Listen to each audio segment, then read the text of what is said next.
Getting rich isn't about luck, it's about habits. The daily choices you make decide whether you'll build wealth or stay broke.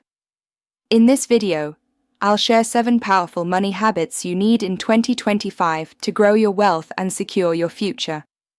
Stay tuned, because habit number 7 is what separates the rich from everyone else. Habit 1. Pay yourself first. Save, invest before spending. Automate 10 to 20% of income. Habit 2. Live below your means. Don't chase lifestyle. Spend less than you earn. Habit 3. Invest consistently. Index funds, ETFs, long-term. Compound interest grows wealth. Habit 4. Multiple income streams. Side hustles, freelancing, online business. Habit 5. Avoid bad debt. Credit card debt destroys wealth.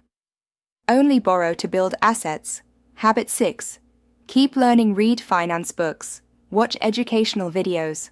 The rich invest in knowledge. Habit 7. Long-term thinking. Wealth is a marathon, not a sprint. Focus on 5 to 10-year goals, not quick wins. Conclusion: these 7 habits can completely change your financial life. Start small, stay consistent, and your future self will thank you. Which habit will you start today? Comment below, and don't forget to subscribe to Smart Finance with Yemi Osini for more tips.